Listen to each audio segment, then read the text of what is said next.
Please welcome our president, Dr. Steve Scott.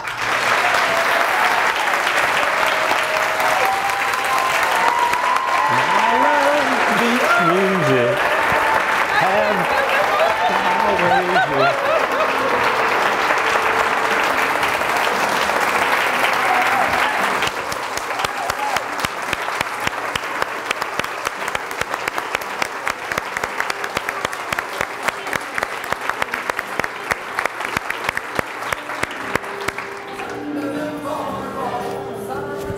I love beach music. Always have and always will.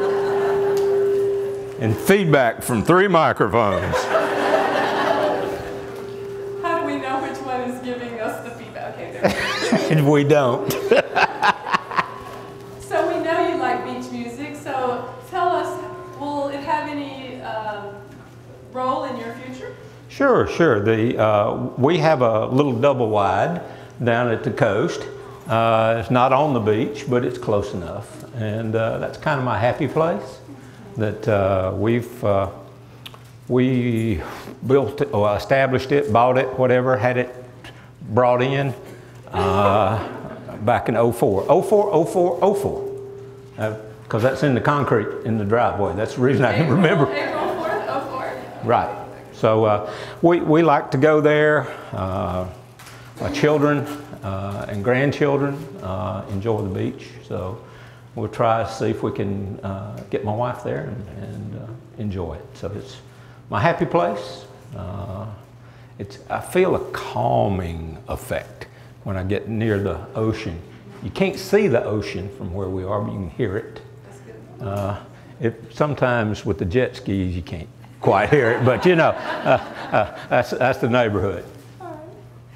Well, we know there are some things you won't miss about your job. Would you like to share some of those with us? Absolutely. Now, I shaved for y'all this morning. I just wanted you to know.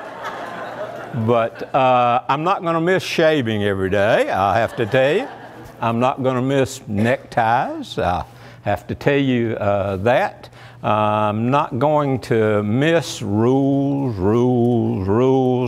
And I guess the biggest one is that sometimes the folks out in the audience think you and I have made these rules for them that they have to comply with. And we're the ones that are having to, enforce is the wrong word, but I can't come up with a better one right this second. Those conveys, kind of like the new travel rules, new mileage rules. If you haven't enjoyed that yet, just wait. And you need to know that Gail and myself don't sit around every day trying to come up with rules to piss y'all off. You need to know that's not the way it works. The bad thing is that when we have been fighting a rule from the system office or the state board or the legislature for months, and then it goes into place, and then suddenly y'all think we hadn't been doing anything. Oh, heck yeah, we've been trying, and sometimes you win, and sometimes you lose. So, anyway, I won't miss those things, I'll tell you for sure. Good. All right, well, we hope you will at least miss us. Yeah. What are some other things, what will you miss about the job? We'll assume that you'll miss us, and then what will you? Yeah, of course. The things that I'll miss the most are y'all. You are my family, my extended family. My brothers and I've got 2 younger brothers, but we're not all that close or anything. I've been here in North Carolina for the last 30 years. So I will miss y'all. I'll miss the faculty, the staff, the students, of course, but now I don't spend much time with students. That was one of my big aha moments when I went to Lenore Community College as president back in about 2000. That's a pretty neat slide, Jeff. I tell you what. Where's Fred Lattimore? We may want to sign you up for the softball team here. But seriously, I followed a college president where the president had problems, and for the first 20 years or so, it was always focus on students. Where's John McKay, Dr. McKay? John? That when they teach us in the I want to be a president school, that the president is supposed to focus on students. Now that makes sense. How many students does the president actually see on a daily, weekly, monthly, annual basis? Very darn few. The people who see students are y'all, the faculty and the staff. You're the ones. So it dawned on me that what I really needed to focus on was employees, the faculty and the staff, so that I could remove as much BS from them as I could, so that they could focus on students to help the students improve themselves. So that was one of my big ahas in the career about being a community college president. I'm really going to miss y'all. I'm going to miss what we do.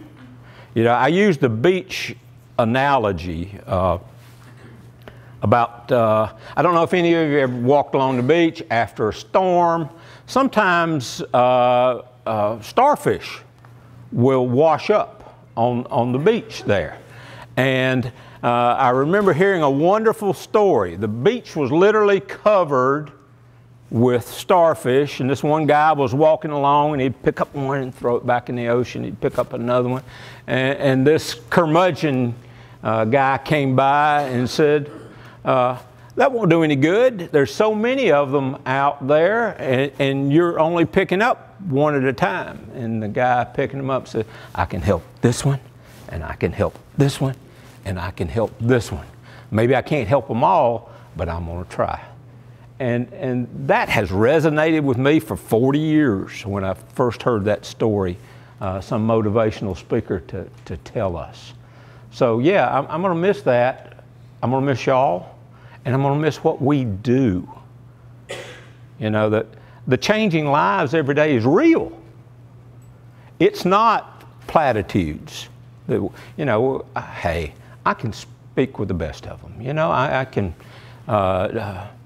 tell the community college story, but what we do gives me the greatest sense of pride is the fact that we change lives every day. No, we can't help everybody, but anybody that'll come halfway with us, we can help. We will help. Man, that's profound. That's powerful, what we do. So yeah, I'm getting a little misty here. Give me another question.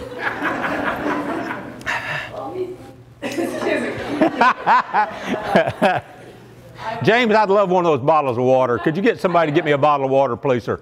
Thank you. Or maybe one for Gail, too. Well, see, the next question I was going to ask is my favorite question I have ever asked you, but I'm afraid the answer will get me choked up. But, so Dr. Scott, why have you chosen to dedicate your life to the community college rather than doing something else? I think I just answered that, didn't I? Yeah, but what did you tell me the first time I ever asked? Here's my story. I never planned to be in education. Okay, never. Some of you know that my family was in the restaurant business in South Carolina, and I always had a job. We were open 364 days a year, 7 days a week. So I always had a job. But let me tell you, being in the restaurant was one thing I was not going to do anymore. So I knew that. So went to college first to be a pro football player. That didn't work out. At the University of Tennessee, I learned you had to be agile, mobile, and hostile, and I was not hostile enough. That became clear. So then I decided, what would I do? I transferred back to Clemson. I dropped out a couple of times, did a few different things, but I finally graduated in 4 years, by the way, with dropping out twice. And working a full-time job and having well, my wife had the children, and I just supported them. So I started out, couldn't find a job. There was a recession, 71, 72. I couldn't find a job and had a friend of a friend, and there was an opening at high school for someone who was on a maternity leave. I had a degree in math. They asked me if I wanted to teach math. I said, sure. And so I started teaching high school. But I also taught 2 nights a week at the community college, at Tri-County Tech. Pendleton, not the one in North Carolina, but the one in South Carolina. James, thank you, sir. Give him the best dressed award today, please. Every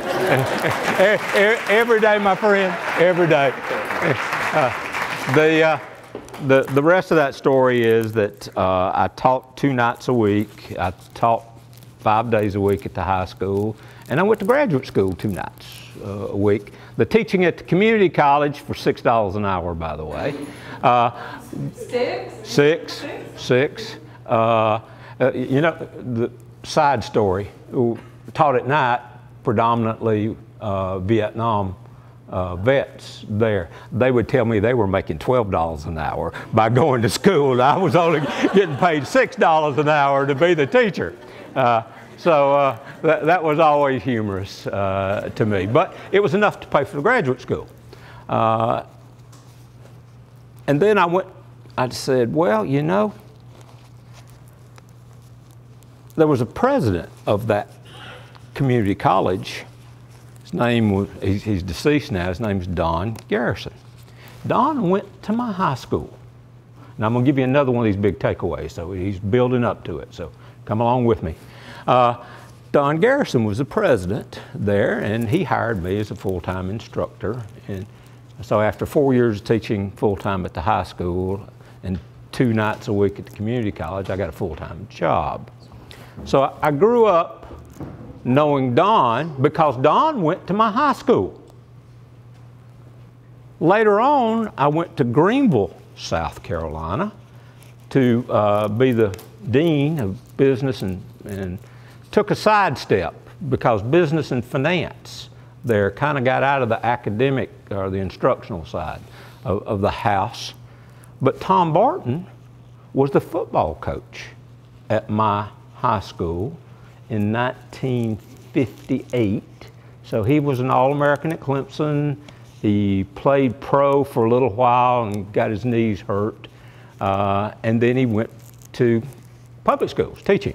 So he was the football coach there when I was 8 years old, and I was the mascot for the football team. So my point is, I grew up knowing 2 men who became community college presidents. And I realized you didn't have to be too smart to be one. So maybe I could be one too. Now here's the takeaway. Here's the takeaway. If you want people to be upwardly mobile, then they need to see people like themselves being successful. That's the takeaway. That's the other big takeaway. For your kids, few of you got grandkids, but for your kids, your grandkids, and your students, you do need to put them in contact with people like them. People that they see as their peers, then that peer became successful. And well, damn, well maybe I could do that too. Serious. So that's 2 big takeaways for you this morning. What's your next question, Gail? These people getting a little restless out there. Let me drink some water. When you talked about the early days in the community college movement, yes. You called it a movement. Yes, it was. And you told me that you were about changing the world, and that's why you launched the movement. No, it was launched. I was just a soldier. I was a soldier in the movement. In the 60s and 70s, we were a movement.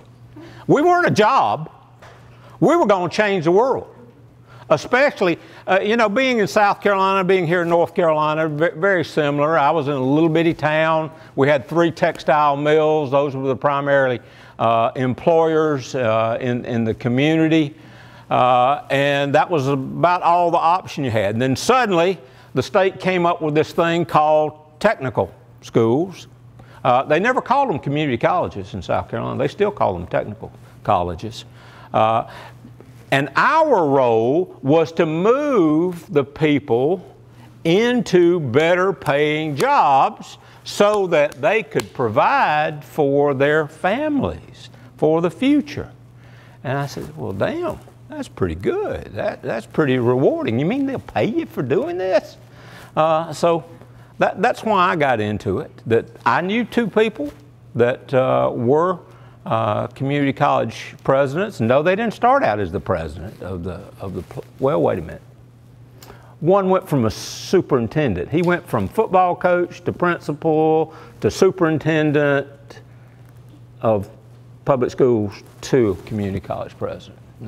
And the other one went from vice president of the First Guys Community College to president of that community college. So yeah, but your students, your children need to see people like themselves becoming successful. And then they can say, well, you know, if old so-and-so can do that, maybe I can too. Next question. And yes, we're a movement. I want us to continue to be a movement. So that's a nice suggestion. That's nice. Just, do you want to tell us anything about what you're doing in this? I'm burning out my retinas. That's the eclipse, and I'm at North Campus, and we're watching it with a group of students.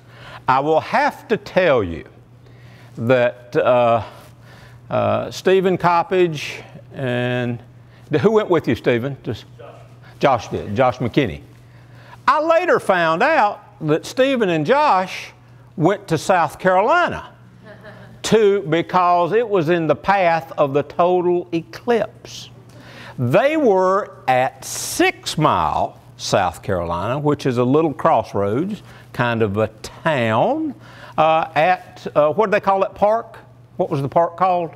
It wasn't a park when I was there 30 years ago. You know, I could see that mountain from my back door in South Carolina. I didn't know that they were going there. So I thought that was pretty cool because I didn't get to see quite the total eclipse there, and they did, but by chance. They did not know that that was where I was from, but they found a place that they thought would be relatively secluded. But I think, you know, there's a thing about vision, and I guess that's a third takeaway that I'll share with you this morning. That is, if you're not looking, you won't see change coming, Rick Smyer. And even if you are looking, it is possible to miss the change. But it is certain that you will miss change if you're not looking. Because I heard during the recessions, I heard so many people say that, oh, I lost my job. You know the difference between a recession and a depression? Recession is when your neighbor loses her job. A depression is when you lose yours. No, that's not quite economically correct, I know. I see my economists over there, my two economists there. But it's close. You know, I'm going to use what happened in 1776 because the three of us know, and all these people out here think that the thing that happened in 1776 was that we became a country. Wrong. Smith wrote the Wealth of Nations. And the premise of that book is the premise of a free market economy, which says, and I'll change it from man to person, each person, by doing what they can do to better their own personal circumstance, betters the lot of the whole. Self-interest. Enlightened self-interest there, Gita.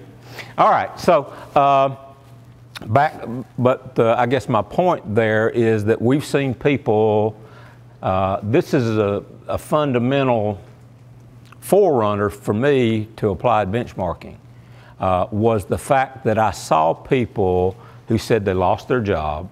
If you asked many of them, not everybody, but many of them, did you see it coming? No. Then the hard question, were you looking? You know, it's like the joke that the person who prayed every night that they were going to win the lottery, never did. They died, went to heaven, they were at the pearly gates and said, St. Peter, I prayed every night, I was a good person, I prayed that I would win the lottery and I didn't. And St. Peter looks at him and says, could you at least buy a ticket? So my point is, if you're not looking, you definitely won't see it coming.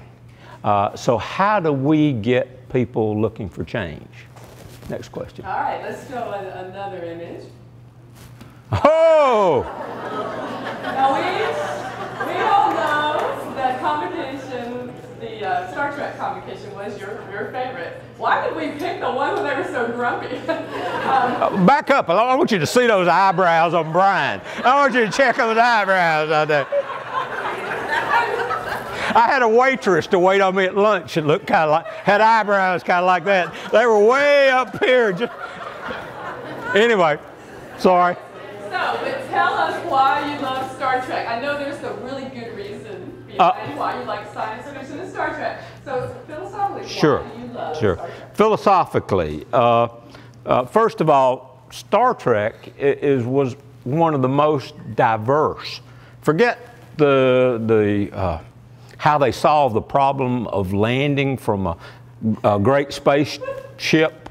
Do you realize the problems that would arise if you tried to rearrange the molecules in a human being and take them apart up here and then send them somewhere else? Think about that for a moment, especially those of you in biological sciences there. But anyway, they had so many firsts on this. It was a microcosm to me of the way the world should be. That first of all, Chekhov, I'm a child of the Cold War. I remember sitting in school, you know, and they would tell you that you would do a bomb drill. And you know what the kids always said? They told you to go sit out in the hall and put your head between your legs. That was because you were kissing your butt goodbye. You know, if you get hit by a nuclear bomb, it's not going to matter too much. That's what we used to say at Liberty Elementary School. But there you had all kinds of people from all parts, not of the world, but of the universe, working together. There were so many firsts on it. And you know, when I saw Neil Armstrong step on the moon, I said, hot dog, in my lifetime, I'm going to get to go to the moon. I'm one of the ones that sent in a request to TWA. And you know, does TWA even exist anymore, Trans World Airlines? At one time, they were selling future tickets to go to the moon. So I'd hoped that I would be able to travel. But, you know, yeah, I guess we're trying to look, what? Stern is the wrong thing. Oh, we didn't like the Prime Directive. Yeah, that's what it is. Not to interfere with other planets and their development. But it was always a microcosm of the way the world should be, rather than the way the world is. That's what I liked about it, Gail. Next question. Oh. What do we do with those uniforms? We still got them? Yes, sir. Ah. We have some special plans for those uniforms. More about that later.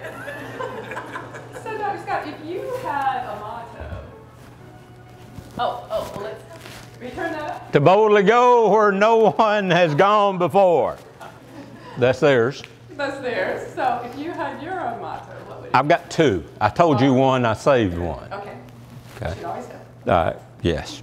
I told Gail that my motto would be applied benchmarking is the key to future success. That's the one I didn't tell you. Okay. And that one really resonates with me. The other one, I'll tell you a story, okay? Yeah, he's full of stories, isn't he? Another story. In 1999, I left Southeastern Community College as president there, where I had been for 11 years, really enjoyed it, and went to the system office. I was the executive vice president for the community college system there for 2 years, 3 months, a week, 4 hours, 12 minutes, and 17 or 18 seconds, but I forget. But who's counting? I was not happy being a bureaucrat. So on my 50th birthday, I had one of these little desk calendars with motivational sayings. And on my birthday there, there was one from Confucius. And it said, find a job that you love and you'll never have to work a day in your life. About 5 o'clock that evening, I got a long distance call from 6 of my former Southeast, well, they were currently Southeastern employees, but they were in Moldova. And because I'd changed jobs, I didn't get to go to Moldova. It was 11 o'clock there, and they had some of that Moldovan firewater that they have. It's really kind of like lighter fluid, let me tell you. But I knew that I was in the wrong place and that I needed to be on a campus. And so I got to Lenore as quickly as I could, and when this opportunity became available, I applied here. And the rest is history. I hope so. I hope it's... Very glad that you applied. There's a funny on that one. The 3 finalists were interviewed. Who was here in 03? Anybody? Okay, in 03, did any of you come to those interviews with the 3 candidates there? Did you? Raise your hand, let me just see. Okay, well, mine was in July, okay. They didn't offer me the job till September. And so I told them I either wanted to be first to be interviewed or last. I didn't care which one, I'd rather be first. And was. Well, I had 5 employees from Lenore Community College who were here for some kind, Marla, I think it was some kind of finance conference that was here at Wake Tech that day for business office and finance people there. So the word got back to Lenore before I did that our president was a finalist at Wake Tech. Now the only person at Lenore who knew that was the board chair. So then I had to go for another couple of months there. So that'll be one of the things that I will recommend to the current board. None of our current board was here when I was hired 15 years ago. Mr. Montague was the last one that was on that. But we have a great board. They will make a great decision. It will be an open process. I'm sure many of you are wondering. We've got an all-day meeting with them next week for them to do some planning about the process and to go through the steps there. So I'm sure that's on your minds. But it was a fun time. It's been a great 15 years with you. Yeah. Next question, please. Phil, are you able to play one of Dr. Scott's songs? All right.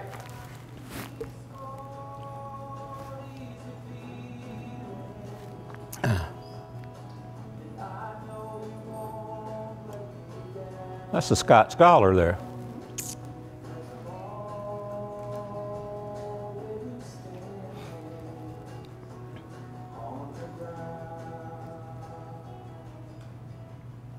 Peaceful, easy feeling, the Eagles.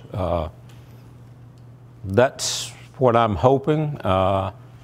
In all candor, I don't really want to retire, but it's time. Too many presidents stay too long, and their effectiveness lessens. We've done a lot. You know, I was telling John McKay that we've basically opened 5 campuses and 3 centers in this 15 years. We'll be there at RTP for the ribbon cutting there. So I think that done a lot to help people in Wake County. I mean, there's twice as many people here now than there were here 15 years ago. Actually, more than that. So there's a lot of people that don't have a long-term history with Wake Tech and with what we do. I've enjoyed it immensely. It's been a wonderful, wonderful opportunity. I've enjoyed seeing you grow. How many of you were in the very first leadership class that I scheduled for 3 to 5 p.m. on Fridays? How many of you were? Come on, hold up your hands, hold up. All right, just a few of you in here. There were some others that are still here. I tracked those first 2 groups. There were about 40 people, plus or minus, to see them get 100 promotions with them. I have seen many of you grow and take on new responsibilities. Marla, I'll pick on you. Gail, I'll pick on you. And there are many, John Saparellis, I'll pick on you and Kevin both there. I have seen you grow, and many others of you that I'm not naming. And that's, and get a little misty here. Give me a minute, give me a minute. That is extremely, extremely rewarding to me. Probably some think that I only like to build buildings. I like to build people. I like to build people and see people take on new responsibilities. When I first came, I interviewed about 450 of the 600 of the full-time employees we had, plus or minus at that time. I knew where we needed to go because there was so much opportunity here in Wake County to serve people. And that's another. We're in the business of serving students. Students aren't here to serve us. We're here to serve them. We're in the business of helping local employers find the people that they need and provide the skills that are employable for the rest of the 21st century. If we try to be like universities, it'll kill us. It will kill us because we will miss those opportunities and we won't be ready for the changes that are coming. Applied benchmarking. That was one of my biggest, that's my contribution to higher education, okay? And it's really simple. You know, actually way more than half of our degrees are associates in what kind of sciences? Applied sciences. Well, my story there is I knew that we were positioned to grow, so I decided I would contact people at other colleges, especially ones that were moving into multi-campuses, to see what and how they did whatever it was that they did, because I was convinced that they knew something that we didn't know. The other thing is that with grants over the years, I always tried to buy equipment with grant money. And in the last 15 years, buying equipment is not possible with many grants. Exceptions are out there. So that I would have something left over at the college after the grant ended. Because look, let me tell you about teaching. Teaching is really simple. If you want to help students learn more, all you need is a lot of people focusing on the students, spending time and effort on the students. That's what grants do. Grants generally give you extra money so that you can hire extra people to tell the students that they're important and to focus on those students. The problem in community colleges is always this. When the grant money runs out, you don't have that money that you can spend to have so many counselors, advisors, support persons for the students. So the question becomes, what do you do when the money runs out? What did those places, these colleges that you read about, who have this great and wonderful grant to do something? What did they do when the grant money ran out? Where did they spend their own precious resources on students to help them be successful? And Rick Smyer, that's the other big aha. Now the question becomes, we go to people who have done something really good, and we find out from them, what did they do differently? Or where did they spend their money when the grant ran out? Then take what you've learned, and here's the hard part. Okay, it's real easy to say. It's kind of like eat less and exercise more. Easy to say, hard as hell to do. What did they do when the money ran out? Then take what we have learned, modify it to fit our budget, and then apply it. Hence the term applied benchmarking and not continuous improvement. That's why I chose the term. I hope that it will outlive me. I hope that you will take that, because the way we did it, you started out applying it to your problems, not necessarily to the college's problems. And then expanded it in groups.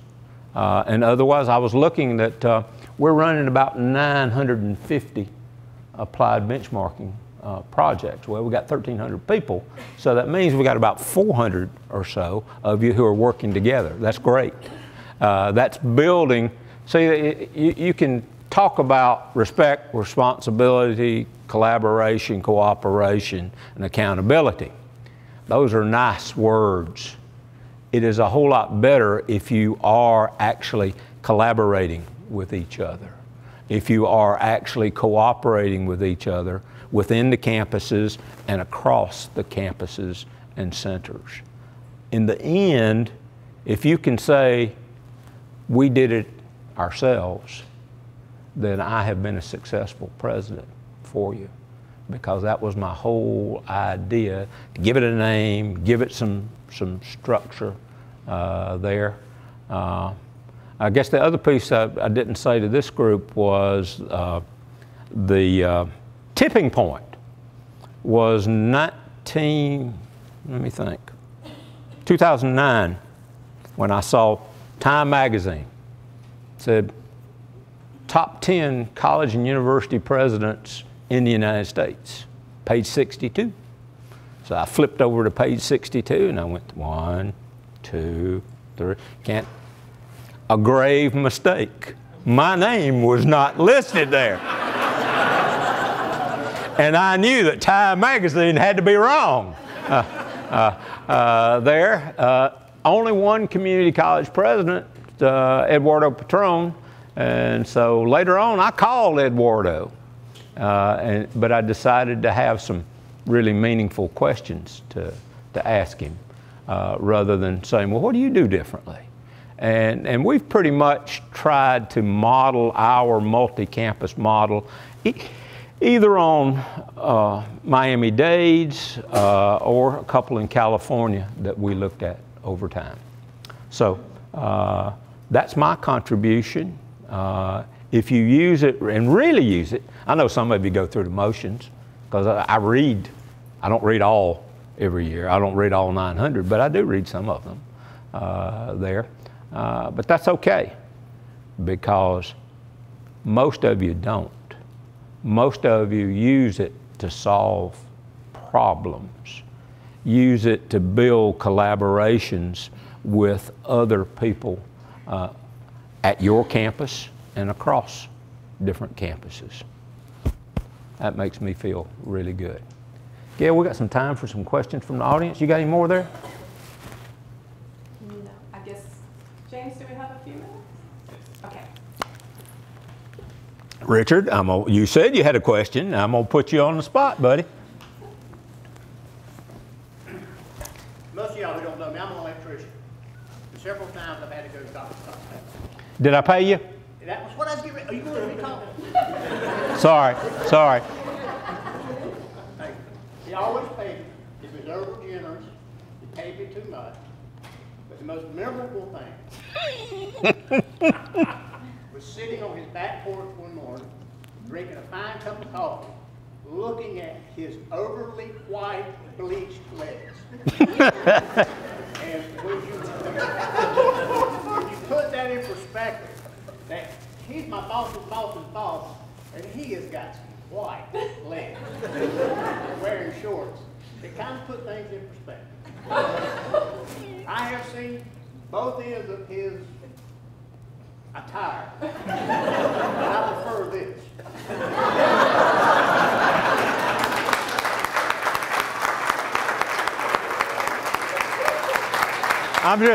I'm just glad he didn't say I look like the Michelin Man. So yeah. We need funny. Anybody else? Yes. So Dr. Scott told me a story one time. I'm originally from Long Island, and Dr. Scott went to Long Island, and so work with me on this. I have heard that Billy Joel started taking piano lessons because he occasionally got into scuffles. I'm going to hand it off to you. Billy Joel was from Hicksville, Long Island. Not long, you have to run the two words together and it becomes like Long Island there. I had two first cousins there, and we were visiting there one summer. And family legend is that two 8-year-old boys at Jones Beach got into a sand slinging fight, as 8-year-old boys could have done in the 50s. And one of them was Billy Joel, and the other was me. Now, whether that's true, I've never run into Billy anywhere. Don't know, but yes. That was, I used to enjoy going to the big city there a few times. So you beat him up? No, you know how 8-year-old boys, you can have a fight and then 10 minutes later you're best friends. So no, it wasn't all that bad. You might have had an impact on his musical. Boy, I'm glad you didn't ask me the embarrassing one. You decide not to? No, we have time. Okay. So what was your most embarrassing moment as a college president? When you're president of a small community college, like one, say, in Columbus County, that there are about, at the time, 45,000 people in the county, not in the town, but in the county. You're kind of news. Now, the paper there only printed on Mondays and Thursdays, okay? That's the other thing you need to know. Only twice a week. And I used to be a runner, and so I would get out early in the mornings and go run. It was dark that morning, and I didn't want to wake my wife up. So I just grabbed the spandex running tights that happened to be in the drawer. Put them on, got my shoes and socks on, and went out to the door. When I got into some light, I noticed that they were hot pink. Now that's not bad enough. There was a column in that little newspaper called "Did You Observe?" There was a photographer for that little newspaper that lived along my running route. So that was Monday morning.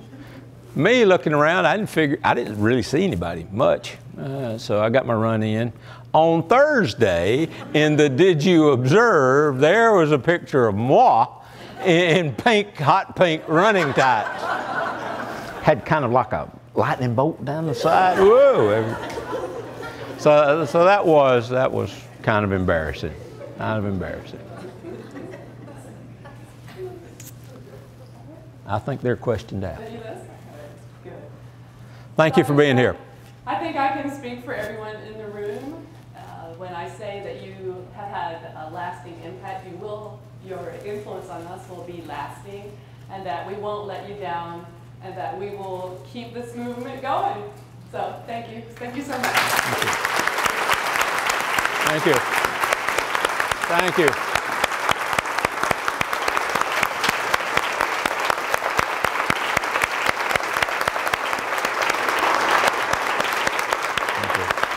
Thank you.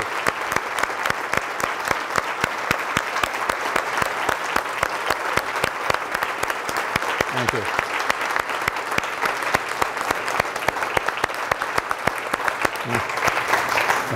Thank you. Thank you again.